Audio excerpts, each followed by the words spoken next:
If you've ever gone down the postural restoration rabbit hole, whether as a practitioner or a patient, then this video is for you. I've been in the rehab and training game for 15 plus years, and I went all in on PRI for a while. I took the courses, obsessed over tests, and thought if I just followed their system to a T, that everything would work out. That my patients, as well as myself, would get out of pain faster and improve mobility and strength at a more expedited and efficient pace. But unfortunately, this wasn't the case when it came to actually applying the PRI concepts. But it wasn't really that PRI was the problem, it was more just the way I was using it. So in today's video, I'm gonna break down the 4 biggest sort of pros and cons I found with PRI and showing you how I've adapted the system to serve the goals of my clients, my patients, as well as myself. So I first found PRI in 2014 through a guy on Instagram named Bod Mechanic. I was going through some really rough pain in my shoulder and my hip with some labral tears, and his information really just resonated with me. He was getting wild results using tests and retests to get changes in range of motion in real time, and I was immediately hooked. So this led me to take the primary 3 courses that PRI offers.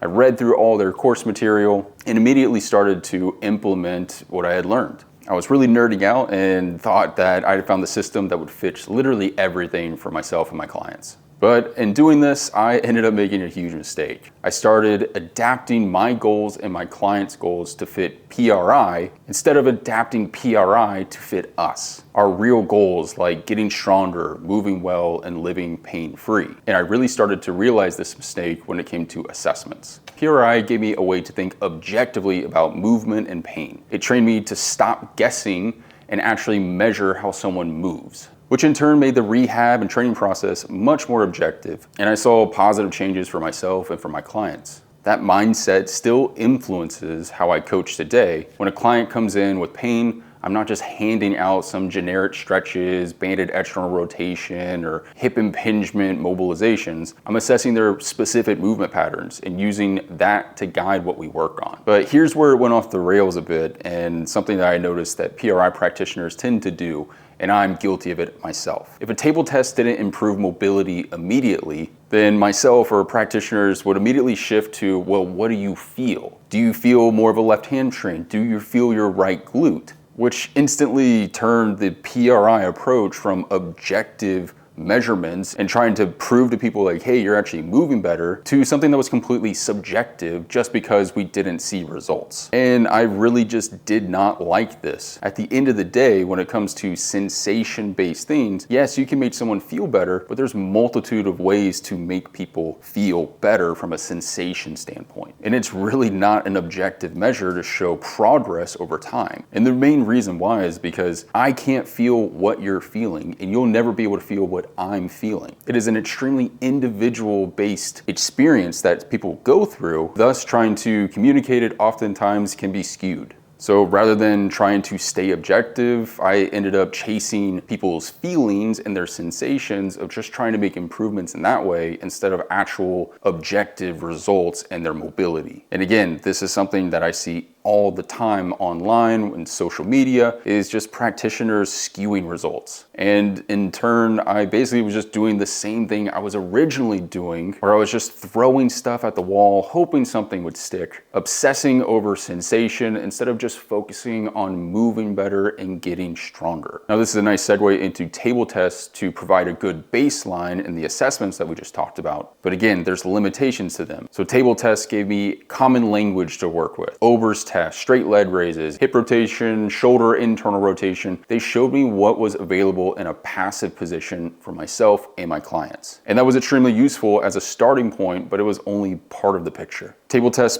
began that objective testing mindset that I had, and that want to be more objective in the interventions and progress I was trying to see my clients and myself. But they were really just the beginning point of someone's journey. And that's really just because that table tests are passive. Someone else is moving your body. When in reality, I'm trying to get people to stand up and move their bodies independently, which led me to not see the passive changes that I was getting on the table really bridge over or connect over to doing squats better, or people being able to run more efficiently without pain. The second issue I found with these table tests is that they're extremely easy to manipulate, even unintentionally. This is me being brutally honest. I've caught myself doing this time and time again because I want to see results. I want people to feel better. And if you're a practitioner, you probably know exactly what I'm talking about. When you really want your exercise to work, it's tempting to subtly assist a client into a better position during the retest. Oftentimes it's not on purpose, but because you want to see that improvement so bad and truly help someone, you want them to have a positive experience. It's just really easy to lie to yourself and your client. So that's why I've completely switched to active assessments. Squats, toe touches, active hip flexion. If someone moves better on their own without my hands, that's a real win in my book. It's also showing that carryover that the body has changed on its own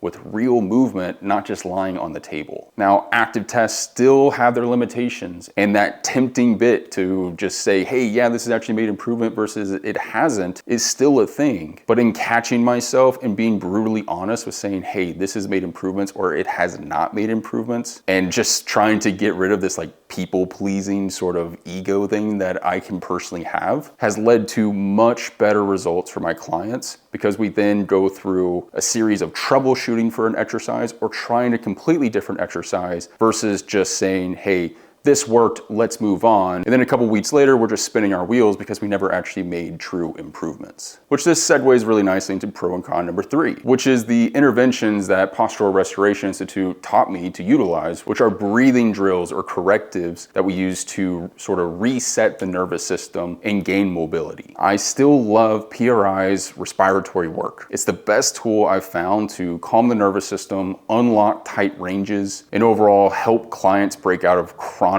tension patterns. If I had something better, I would be using it, but this seems to be the best thing that I currently have next to some magical pill that you could take that just alleviates all of your problems. So every client that I work with does some variation of a breathing exercise, especially early on in our journey. But that's exactly the case of when I use these exercises and brings about the con of breathing exercises, which is really a lot of people become obsessed with these correctives at the expense of true strength and longevity interventions. So postural restoration can make you believe that the breathing drills are 100% the solution, but something that needs to be done literally every single day for the rest of your life. Or at least that's how I perceived the education about them. Breathing drills help you open up these ranges of motion and your mobility, but if you don't follow them up with strength training in the new range of motion that you gain, you essentially lose it, or you have to continue to do these exercises to maintain it.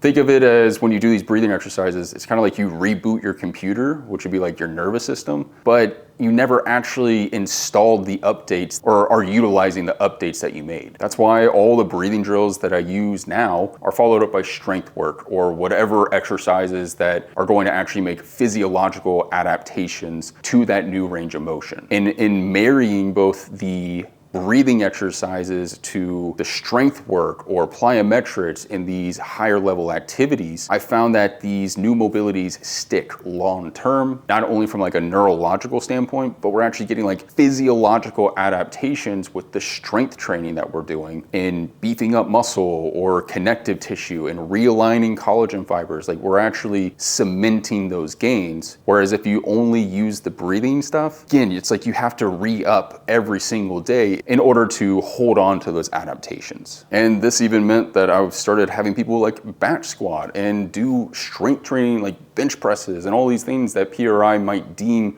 extension biased, or that would take us into a PEC pattern or emphasize the left AIC pattern. But in reality, these are movements that add muscle. And when we add muscle and strength, we add confidence. We're adding years to people's lives that finding neutral or improving 20 degrees of your hip internal rotation just does not amount to. So bridging this together has not only gotten better results for my clients, but also for myself, as well as like getting people jacked and happy with their physiques and literally adding years to their lives as we work on cardiovascular system, strength, adding muscle, bone density, all the great things that we would see with traditional strength training. And so with that, we can talk a little bit about the PRI education system and how it's super fun for nerds like me, but it can also kind of indoctrinate you in some ways. So I have to admit that it's 100% fun, like to geek out and learn about biomechanics, neurology, respiration, just the human body in general. Like, I adore it. It is a fun process. I feel like a detective, or like it's a puzzle I'm trying to solve. And I really learned a lot about the body, its asymmetries, as well as respecting just the holistic approach to how the body moves and functions and exists. But because of the complexity of it, it can become very, very overwhelming. It's like information overload, which can kind of bring like an elitist cult-like thinking to the education system. And it was like, as I continued to take my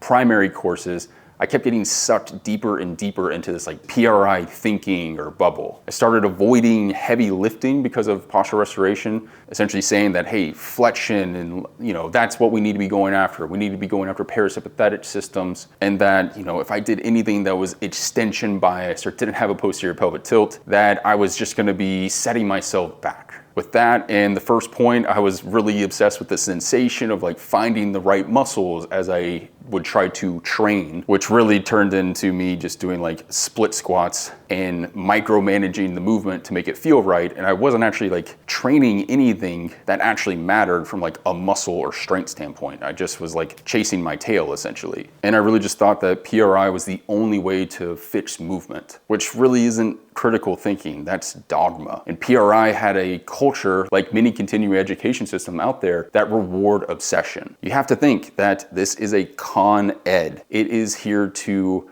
explain concepts and update or supplement the good stuff that you already know. It is not something like how I used it that is meant to completely replace how you view the body. If PRI was 100% the best system that we had out there for training and longevity and rehab and fixing people's pain, then why do we have thousands of other continuing education courses out there? Wouldn't everybody be using just PRI? And I say this not as a dig at practitioners or PRI itself, it's just how I perceived these courses and my experience with all of that, and just the questions that I've had to ask myself as I went and essentially lost muscle, didn't see the results for myself and my clients that I was really wanting to see. I just had to start being honest. And in doing that, I really just had like a major pivot point. And I really had to ask myself, like, am I making PRI work for me, or am I working for PRI?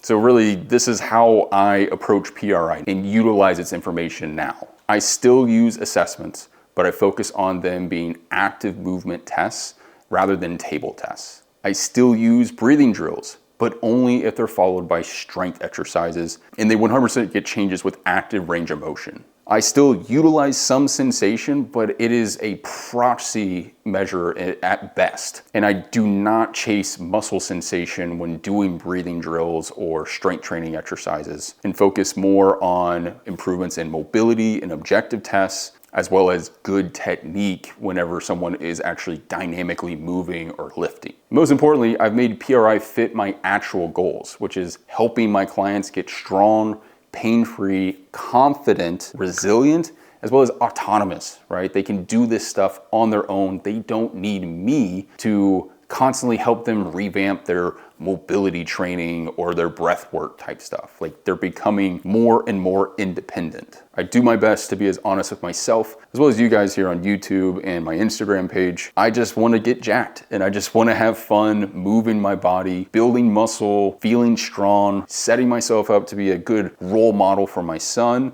as well as people that follow me. I'm just trying to be an everyday person that just essentially moves and pushes themselves with a focus on enjoying the process. And unfortunately, PRI was robbing me of that, or again, how I perceived the PRI education was robbing me of that experience. So if there's anything you get from this, it's make postural restoration work for you. Don't find yourself working to please the system or your mentors or your practitioner or the person that you're working with, your healthcare provider. This education, all of the information that's out there in PRI, which is great stuff, is here to help you. You are not meant to help it. So if you felt stuck with postural restoration, or you're just really deep down a rabbit hole, whether you're a practitioner or a patient, I 100% get it. I've been there. I've been on both sides of that.